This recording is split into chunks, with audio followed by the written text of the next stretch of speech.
पिछले क्लास में हमने ट्रांसपोर्ट कॉस्ट का इम्पैक्ट देखा था on the industrial location. How does it impact the location of the industry. तो इस क्लास में हम बात करेंगे कि सिर्फ ट्रांसपोर्ट कॉस्ट नहीं, या हम कहें कि वेबर ने कहा था कि सिर्फ ट्रांसपोर्ट कॉस्ट ही नहीं है जो इंडस्ट्रियल लोकेशन को डिटरमाइन करती है, वरन दूसरे अलग अलग भी कारण हैं जो इंडस्ट्रियल लोकेशन को इम्पैक्ट करती है। अब जैसे हम बोले कि परिवहन लागत की तुलना में अगर श्रम लागत कम होगा तो उद्योग को स्थापित करने में परिवहन लागत का महत्व कम हो जाएगा। यानी कि अगर किसी जगह पे हमें चीप श्रम यानी कि चीप लेबर मिल रहा है तो हम उस जगह इंडस्ट्री को गेनफुली इस्टेब्लिश कर सकते हैं। तब जो ट्रांसपोर्ट कॉस्ट पे इन्वेस्टमेंट होगा that will be compensated by the labour cost. जैसे इसमें हम कह सकते हैं कि कुछ जगह पे जो लेबर्स हैं वो हो सकता है एफिशिएंसी बेस्ड हों, या फिर उनके जो कॉस्ट ऑफ वेज है या फिर जो उनका वेज रेट है वो कम हो, तो तब उस कंडीशन में इंडस्ट्रीज़ का लोकेशन हम वहाँ पे कर सकते हैं या उसके आसपास वाले एरिया में हो सकता है। यानी कि इंडस्ट्रियल लोकेशन में कोई भी चेंज यानी कि deviation from it's in minimum cost of location, minimum transport cost of location, वो क्या होगा कि वो कंपनसेट होगा किससे, जो उसका favourable location of the labour है। उस कंडीशन में deviation of industries from the place where it is located on the basis of minimum transport cost, तो वैसे कंडीशन में उसका डेविएशन जो है वो एक्सेप्टेबल होगा, क्योंकि जैसे जैसे वो शिफ्ट हो रहा है तो जो extra increase in the transportation cost या फिर जो परिवहन लागत बढ़ रहा है उसका वो जो लागत है वो कंपनसेट हो जाएगा किससे, वो कंपनसेट होगा चीप लेबर जहाँ पे ये इंडस्ट्री शिफ्ट होगी। कहने का क्या मतलब है कि जो लेबर पे हम बचत करते हैं, यानी कि अगर चीप लेबर है तो उस पर जो बचत होता है, तो जो एक्स्ट्रा जो ट्रांसपोर्टेशन कॉस्ट हमको इन्वेस्ट करना पड़ता है अपने गुड्स, फिनिश गुड्स या फिर रॉ मटेरियल को ट्रांसपोर्ट करने के लिए, वो एक तरह का ट्रेड ऑफ रिलेशन हो जाएगा, या फिर हम बोला balance between the transportation and the labour cost. वैसे कंडीशन में इट विल बी फेवरेबल, यानी कि वो काफ़ी अनुकूल रहेगा कि इंडस्ट्री को हम जो मिनिमम ट्रांसपोर्ट कॉस्ट वाले लोकेशन पे से हटा के दूसरे लोकेशन में या फिर जो लेबर कॉस्ट वाले रीजन होगा अगल बगल या in between these two region, हम उसे इस्टेब्लिश वहाँ कर सकते हैं। इसके संदर्भ में या फिर कुछ बेसिक कंडीशंस थे जो लेबर कॉस्ट इम्पैक्ट करते हैं किसी इंडस्ट्रीज़ के लोकेट होने में। द फर्स्ट बेसिक कॉज या फिर first basic factor which impact the industrial location is the labour cost index. यानी कि लेबर कॉस्ट इंडेक्स क्या है? लेबर कॉस्ट इंडेक्स है ratio between the labour cost to the weight of finished good, यानी कि कितना लेबर कॉस्ट हमको invest करना पड़ता है और कितना जो फिनिश्ड गुड है उसका प्रोडक्ट या फिर उसका भार होता है। दूसरा फैक्टर जिसके बारे में पहले भी पढ़ चुके हैं वो है लोकेशन वेट, यानी कि जो वेट ऑफ फिनिश्ड गुड्स है वो बनने के बाद या फिर उसका raw material excluding the ubiquitous goods, उसका भार कितना होगा, क्योंकि हमको पता है कि परिवहन में weight of the raw material as well as the weight of finished goods दोनों का इक्वल इंपॉर्टेंस है, यानी कि दोनों जो है मिल के क्या होता है कि ट्रांसपोर्टेशन कॉस्ट बढ़ाता है और क्यूमुलेटिवली वो क्या करता है, overall total cost of production भी बढ़ाता है। फिर जो तीसरा कंडीशन उन्होंने बताया for the establishment of industry on the basis of effect of labour cost was a labour coefficient. तो लेबर कोएफिशिएंट में उन्होंने बोला is a ratio between labour cost यानी कि श्रम पे होने वाले खर्च और लोकेशन वेट यानी कि जो स्थानिक भार है, स्थानीकरण भार है, उसके बीच का अनुपात को हम लोग लेबर कोएफिशिएंट बोलते हैं। तो अदर थिंग रिमेनिंग कांस्टेंट, यानी कि बाकी फैक्टर अगर कांस्टेंट रहते हैं तो उस कंडीशन में क्या होता है कि जैसे जैसे लेबर कोएफिशिएंट बढ़ता है अबव 1 या फिर जैसे जैसे बढ़ता है वैसे वैसे क्या होता है कि इंडेक्स या फिर अगर हम बोले कि the chances of industry being located in the labour prone area, यानी कि जहाँ पे श्रम संसाधन या फिर श्रम कॉस्ट अगर इफ़ेक्ट करता है, लेबर कॉस्ट अगर इफ़ेक्ट कर हो रहा है, वहाँ पे इंडस्ट्री शिफ्ट होते जाती है, क्योंकि जैसे जैसे ये लेबर कोएफिशिएंट बढ़ता है वैसे वैसे क्या होता है कि हमारा जो सेविंग ऑन द लेबर है वो भी बढ़ते जाता है। तो इंडस्ट्री का क्या होता है, shifting from the transport localised area to labour localised area, ये शिफ्ट होने लगता है। अब फॉर एग्ज़ाम्पल हम देखते हैं कि अगर किसी एरिया में या फिर किसी उद्योग का जो टोटल ओवरऑल प्रोडक्शन है वो लगभग कितना है, 20,000 रुपये का है। और उसमें श्रम पे जो इन्वेस्टमेंट हो रहा है वो मान लीजिए कि अगर मान लीजिए वहाँ 8,000 रुपये श्रम पे इन्वेस्ट हो रहा है, तो हम कहेंगे कि यहाँ पे श्रम के ऊपर इन्वेस्टमेंट जो है वो ज़्यादा हो रहा है। ऐसे कंडीशन में क्या होगा कि जो इंडस्ट्रीज़ का लोकेशन होगा वो कहाँ होगा, वो लेबर प्रोन एरिया में होगा, यानी कि जहाँ पे लेबर अधिक है, क्योंकि वहाँ पे लेबर के ऊपर जो इन्वेस्टमेंट हो रहा है वो ज़्यादा है। और अगर हम कहें कि किसी एरिया में अगर 20,000 प्रोडक्शन हो रहा है, ओवरऑल प्रोडक्शन हो रहा है, और वहाँ पे श्रम के ऊपर लगभग 2,000 खर्च हो रहा है, तो ऐसे कंडीशन में वहाँ पे ट्रांसपोर्ट एफिशिएंट जहाँ पे एरिया होगा, यानी कि ट्रांसपोर्ट पे कम इन्वेस्टमेंट वाला एरिया पे, वहाँ पे हम इंडस्ट्रीज़ को लोकलाइज करेंगे। ये आगे एग्जाम्पल से आपको और क्लियर समझ में आएगा। तो इस कंसेप्ट को आगे बढ़ाते हुए हम और एक एग्जांपल से समझते हैं। तो इस फिगर में आप देख सकते होंगे कि 3 कंसेंट्रिक सर्कल्स हैं। तो ये सर्कल्स जो हैं वो हम आइसोडोपेन कहते हैं। तो आइसोडोपेन का कंसेप्ट हमने फर्स्ट क्लास में भी देखा था। तो आइसोडोपेन हम कह सकते हैं कि वो एक ऐसी रेखा है जो समान बिंदुओं को मिलाने वाली है। कैसे बिंदुओं को मिलाने वाली है? वो सारे जगह, लोकेशन, एरिया हम कह सकते हैं जहाँ पे इंडस्ट्रीज़ को इस्टेब्लिश करने में मिनिमम कॉस्ट इन्वेस्ट करने पे हमें मैक्सिमम प्रॉफिट होगा। या फिर हम कह सकते हैं कि वैसा एरियाज़ जहाँ पे हमारा जो ट्रांसपोर्टेशन का लागत होगा वो मिनिमम होगा। तो ऐसे पॉइंट्स को जोड़ने वाले लाइन को हम आइसोडोपेन कहते हैं। ठीक, तो ये जो कंसेंट्रिक सर्कल्स है वो आइसोडोपेन को शो कर रही है। तो इस डायग्राम में हम देखते हैं कि जो सबसे मिडिल पॉइंट है, यानी कि सेंटर ऑफ द सर्कल जो है ए है, ये हमारा ऐसा पॉइंट हो जो मिनिमम ट्रांसपोर्ट कॉस्ट लोकेशन है, यानी कि यहाँ पे जो परिवहन लागत है वो सबसे कम है। और फर्स्ट कंडीशन के अकॉर्डिंग हम देखें तो इंडस्ट्रीज़ का लोकेशन इसी प्लेस पे होना चाहिए था। और अगर तीनों सर्कल्स की बात करें हम, तो आप देख सकते होंगे कि इनर सर्कल जो है वो 1000 है। कहने का क्या मतलब है कि यहाँ पे जब हम इंडस्ट्री को सेट करते हैं तो इस रेंज में होने वाले इंडस्ट्रीज़ के ऊपर इन्वेस्टमेंट या ट्रांसपोर्ट कॉस्ट के ऊपर इन्वेस्टमेंट जो है वो 1000 हो जाएगा। और उसके बाद वाले कंसेंट्रिक सर्कल में जो इन्वेस्टमेंट होगा, या फिर अगर हम बोले कॉस्ट इनपुट जो होगा प्रोडक्शन में ट्रांसपोर्ट कॉस्ट से रिलेटेड, वो 2000 हो जाएगा बढ़ के। यानी कि हम देख रहे हैं कि ये सेंटर से जैसे जैसे हम फ्रॉम पॉइंट टू आउटवर्ड्स या फिर पॉइंट सेंटर टू पेरीफेरी जैसे जैसे हम प्रोसीड कर रहे हैं, वैसे वैसे क्या हो रहा है कि हमारा ट्रांसपोर्टेशन कॉस्ट जो है वो इंक्रीज़ कर जा रहा है। फर्स्ट सर्कल में 1000, सेकेंड सर्कल में 2000 और थर्ड सर्कल में 3000। तो as we proceed from centre to periphery, the transportation cost keeps on increasing. तो वैसे कंडीशन में अगर मान लीजिए कि इनर सर्कल यानी कि 1000 जहाँ पे ट्रांसपोर्टेशन कॉस्ट लग रहा है किसी भी प्रोडक्ट को लाने या पहुँचाने में, और उसके बाद वाले कंसेंट्रिक सर्कल में 2000 लग रहा है, और अगर बीच में कोई पॉइंट बी है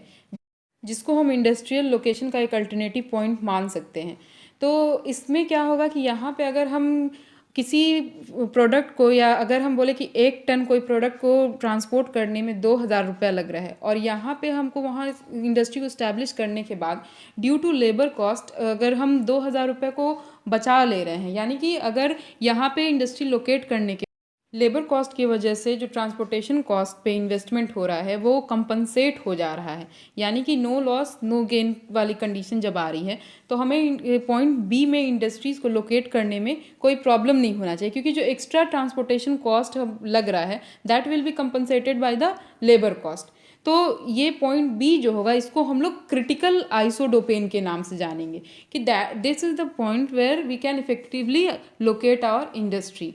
तो अगर हम बात करें इसके बाहर, अगर 2000 और 1000 वाले रेंज के बीच में जो पॉइंट बी है वहाँ हम इंडस्ट्री इस्टेब्लिश कर सकते हैं। अगर हम देखें कि यहाँ पे अगर लास्ट वाला यानी कि 3000 वाला जो आइसोडोपेन है, 3000 वाला लाइन जो आइसोडोपेन है, अगर उसके बाहर हम इंडस्ट्रीज़ को इस्टेब्लिश करते हैं तो वहाँ पे हमें नुकसान होने लगेगा, क्योंकि investment of the labour cost और जो ट्रांसपोर्टेशन कॉस्ट है वो एक्सीड कर जाएगा। Investment on transportation cost will exceed the labour cost. तो इसीलिए हम कोई पॉइंट सी जो 3000 वाले लाइन या 3000 वाले आइसोडोपेन के बाहर है, वहाँ हम लोग इंडस्ट्री नहीं इस्टेब्लिश कर सकते हैं। तो अगर हम पॉइंट बी पे इंडस्ट्री को लोकेट करते हैं तो वहाँ पे परिवहन लागत यानी कि जो कॉस्ट ऑफ ट्रांसपोर्टेशन है वो भी बैलेंस रहेगा और लेबर कॉस्ट जो है वो भी बैलेंस वे में रहेगा। तो वहाँ पे इंडस्ट्री लोकेट करने के बाद हमें मैक्सिमम बेनिफिट हो सकता है, क्योंकि वेबर ने भी अपनी थ्योरी में बोला था कि लीस्ट कॉस्ट में हमें मैक्सिमम प्रॉफिट जहाँ हो इंडस्ट्री हम वहीं लगाएंगे। तो इन जनरल हम कह सकते हैं अगर सारे फैक्टर्स कांस्टेंट रहते हैं एक्सेप्ट लेबर कॉस्ट, तो लेबर कॉस्ट के अकॉर्डिंग भी क्या होगा कि इंडस्ट्रियल का लोकेशन जो है वो डेविएट करेगा या वेरी करेगा from the point of location of the transport, जो कि प्रोपोर्शनल होगा लेबर कोएफिशिएंट से। जैसे जैसे लेबर कोएफिशिएंट बढ़ेगा वैसे वैसे क्या होगा कि deviation from the industrial location या फिर transport cost effective region to labour cost effective region में उसका डेविएशन होगा। तो कंक्लूडिंगली हम कह सकते हैं कि critical isodapane is an area where the industries will be located, और जहाँ पे क्या होगा कि हमारा लेबर कॉस्ट और जो ट्रांसपोर्टेशन कॉस्ट इन्वेस्ट है वो कंपनसेट हो जाएगा एक दूसरे से, यानी कि जो with every increase in the transport cost the labour cost will decrease, या फिर लेबर कॉस्ट जो है वो उसको बैलेंस कर देगा। और जैसे जैसे पॉइंट से हम डेविएट करेंगे बाहर, तो somewhere in between inner circle and outer circle एक क्रिटिकल आइसोडोपेन होगा। तो ये पॉइंट जो है वो सबसे अच्छा लोकेशन है, या हम कहें सबसे ज़्यादा कॉस्ट इफेक्टिव रीजन है किसी भी इंडस्ट्री को लोकेट करने के लिए। तो ट्रांसपोर्ट कॉस्ट और लेबर कॉस्ट के बाद सबसे इम्पॉर्टेंट फैक्टर जो according to Weber for the industrial localisation है वो है एग्लोमरेशन इफेक्ट। एग्लोमरेशन इफेक्ट का मतलब होता है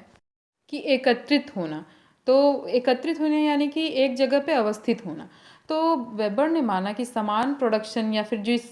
फैक्ट्रीज़ में एक जैसे उत्पादन होते हैं वो सारे इंडस्ट्रीज़ अगर एक जगह अवस्थित हो जाएं तो उनका जो कॉस्ट ऑफ प्रोडक्शन है वो कहीं ना कहीं कम हो जाएगा। तो ऐसे बहुत सारे इंडस्ट्रीज़ होते हैं जो जिसमें सिमिलर टाइप का प्रोडक्शन यूज़ होता है, या फिर एक जो फैक्ट्री में प्रोड्यूस्ड है वो दूसरे फैक्ट्रीज़ के इक्विपमेंट दूसरे फैक्ट्रीज़ में इस्तेमाल हो जाते हैं। फॉर एग्जांपल कंप्यूटर फैक्ट्री की बात करते हैं तो कंप्यूटर से रिलेटेड बहुत सारे ऐसे प्रोडक्ट होते हैं जो एक दूसरे या दूसरे इंडस्ट्री में यूज़ होते हैं। तो ऐसे कंडीशन में या इस तरह के एग्लोमरेशन इफेक्ट में क्या होता है कि हम जहाँ पे बहुत सारे इंडस्ट्रीज सेम नेचर के वहाँ इस्टेब्लिश करते हैं तो वहाँ पे ट्रांसपोर्ट कॉस्ट और लेबर कॉस्ट का इफेक्ट जो है वो निगेट हो जाता है, यानी कि कंपनसेट हो जाता है एक तरह से। तो इसी बात को वेबर ने कहा था कि agglomeration refers to localisation of large number of industries having similar finished product at a particular place. तो इसमें क्या होता है कि यहाँ पे तो पर यूनिट जो कॉस्ट ऑफ प्रोडक्शन होता है एग्लोमरेशन की वजह से वो कम हो जाता है। तो जो एग्लोमरेशन के कारण कॉस्ट ऑफ प्रोडक्शन में डिक्रीज आता है वो क्या होता है कंपनसेट हो जाता है। वो either deviation of industry by the labour cost effect या फिर ट्रांसपोर्ट कॉस्ट इफेक्ट। मतलब कि जैसे कि इंडस्ट्री का जब कॉस्ट ऑफ प्रोडक्शन कम हो जाता है एक जगह अवस्थित होने में तो ये कंपनसेट हो जाता है ट्रांसपोर्टेशन कॉस्ट और लेबर कॉस्ट इफेक्ट से। तो यहाँ जो मैन्युफैक्चर इंडेक्स है यानी कि पर यूनिट कितना प्रोडक्शन हो रहा है वो डिटरमाइन करेगा इंडस्ट्रीज़ के लोकेशन में। साथ ही उन्होंने कोएफिशिएंट ऑफ मैन्युफैक्चर भी दिया था। तो कोएफिशिएंट ऑफ मैन्युफैक्चर जो है जैसे हमने देखा कोएफिशिएंट ऑफ लेबर में जैसे उन्होंने लेबर कॉस्ट और लोकेशनल वेट का रेशियो दिया था, उसी तरह से कोएफिशिएंट ऑफ मैन्युफैक्चर में index of value added through the manufacture यानी कि मैन्युफैक्चर में जो वैल्यू है वो डिवाइडेड बाय यानी कि उसका रेशियो जो है value of weight to be transported. यानी कि अगर कोएफिशिएंट ऑफ मैन्युफैक्चर जैसे जैसे बढ़ेगा वैसे वैसे the probability of location of industries in the agglomeration region वो भी बढ़ जाएगा। यानी कि इंडस्ट्रीज़ को लोकलाइज करने के लिए यहाँ पे ट्रांसपोर्टेशन कॉस्ट का जो इम्पोर्टेंस है वो घट जाएगा। यहाँ पे अगर हम बात करें कि ड्यू टू मैन्युफैक्चर में जो ज़्यादा जो मैन्युफैक्चरिंग हो रहा है जो वैल्यू उसका ऐड हो रहा है वो किसी रॉ मटेरियल या प्रोडक्ट को ट्रांसपोर्ट करने के लिए जो इन्वेस्टमेंट होता है या कॉस्ट लगता है उससे ये वैल्यू जो है ज़्यादा है। तो नेचुरल है कि हम लोग किसी भी इंडस्ट्री को हम एग्लोमरेशन इफेक्ट वाले रीजन में लोकेट करेंगे। तो एग्लोमरेशन इफेक्ट में वेबर ने इस डायग्राम को दिया था जिसमें उन्होंने 3 इंडस्ट्रीज़ को माना, यानी P1, P2, P3 तीनों इंडस्ट्रीज़ लोकेटेड हैं। साथ ही जैसे हम लोग लेबर इफेक्ट में देखे थे, जो सर्कल्स यहाँ पे शो कर रहे हैं वो क्या है, वो आइसोडोपेन्स हैं, यानी कि समान परिवहन लागत वाले पॉइंट्स को जोड़ने वाला लाइन है। तो इसमें क्या है कि अगर बाई चांस मान लीजिए पहले सर्कल में तीनों जो इंडस्ट्रियल लोकेशन है उसके पहले सर्कल में 100 इन्वेस्ट हो रहा है, दूसरे सर्कल में 200 इन्वेस्ट हो रहा है, per unit cost of production के परिवहन में जो इन्वेस्टमेंट लग रहा है या जो कॉस्ट लग रहा है, तो 100, 200, 300 इस तरह से करते हुए P1, P2, P3 तीनों पॉइंट से बाहर जाते हुए परिवहन लागत इंक्रीज़ कर रहा है या बढ़ रहा है। तो हम देखेंगे कि जैसे जैसे परिवहन लागत इंक्रीज़ करेगा तो ये सर्कल्स जो हैं कहीं कहीं P1, P2 ओवरलैप कर रहे हैं या कोइंसाइड कर रहे हैं, कहीं कहीं P3, P2 ओवरलैप कर रहे हैं, कहीं कहीं P3, P1 ओवरलैप कर रहे हैं। तो जो सिंगल या फिर दो सर्कल्स के ओवरलैपिंग हमारा जो है इंडस्ट्रीज़ को वो लोकलाइजेशन नहीं डिटरमाइन करेगा, क्योंकि अगर हम यहाँ इंडस्ट्रीज़ को लोकेट करते हैं तो यहाँ पे भी हमारा ट्रांसपोर्टेशन कॉस्ट जो है वो इंक्रीज़ कर जाएगा। किसके कंपैरिजन में? हमारा ट्रांसपोर्टेशन कॉस्ट इंक्रीज़ करेगा जो वैल्यू ऑफ प्रोडक्शन या फिर जो मैन्युफैक्चर गुड उस इंडस्ट्री में बन रहा है उसके कंपैरिजन में हमारा कॉस्ट ऑफ प्रोडक्शन जो है कॉस्ट ऑफ ट्रांसपोर्टेशन जो है वो इंक्रीज़ कर जाएगा। तो अब हम देखेंगे कि एक पॉइंट ऐसा है बीच में जिसको हम लोग PA बोलते हैं। वहाँ पे क्या हो रहा है, वहाँ पे P1, P2, P3 तीनों जो पॉइंट्स के या फिर तीनों इंडस्ट्रियल लोकेशन का जो एक्सटर्नल सर्कल है वो तीनों इस बिंदु पे आके मिलता है। तो यहाँ पे कहने का क्या मतलब है हमारा कि यहाँ पे जो कोएफिशिएंट ऑफ मैन्युफैक्चर है वो क्या हो जाएगा, वो ज़्यादा हो जाएगा या मैक्सिमम हो जाएगा। तो यहाँ पे इंडस्ट्री लोकेट करने पे हमें क्या फ़ायदा होगा कि यहाँ हमें यही फ़ायदा होगा कि वैल्यू ऑफ द मैन्युफैक्चर, यानी कि जो प्रोडक्शन हो रहा है उसका वैल्यू जो होगा, जो अगर हमें जो ट्रांसपोर्टेशन कॉस्ट जो अवेल करना है यानी value of weight to be transported है उससे ये ज़्यादा होगा। तो जिसकी वजह से हम इस पॉइंट पे इंडस्ट्रीज़ को लोकेट करना हमें फ़ायदेमंद होगा। अब जैसे कंप्यूटर का कोई पार्ट का प्रोडक्शन करना है तो एक इंडस्ट्री में अगर प्रोड्यूस होगा तो उसको दूसरी जगह मार्केट में ले जाने में उसमें ट्रांसपोर्टेशन कॉस्ट ज़्यादा इन्वेस्ट करना पड़ेगा, और यही अगर एक इंडस्ट्री से दूसरे इंडस्ट्री में ले जाना पड़ेगा जो सेम एरिया या सेम जगह एग्लोमरेटेड है, एक ही जगह एकत्रित है, वहाँ पे ले जाना ये ज़्यादा सुविधा कर रहेगा। क्योंकि वहाँ पे क्या होगा कि ट्रांसपोर्टेशन कॉस्ट कम होगा और ये क्या हो जाएगा कि ये ऐड हो जाएगा हमारा किसमें, तो ये वैल्यू एडेड होगा इन द मैन्युफैक्चर में। तो इसी फ़ायदा को देखते हुए बहुत सारे इंडस्ट्रीज़ जो हैं इस एरिया में लोकेट होने लगेंगे, और इसी एकत्रीकरण का फ़ायदा होगा, क्या होगा, सिमिलर नेचर ऑफ जो इंडस्ट्रीज़ या फिर सिमिलर नेचर ऑफ प्रोडक्ट जो प्रोड्यूस करते हैं इंडस्ट्रीज़ उसमें यहाँ पे फ़ायदा होगा।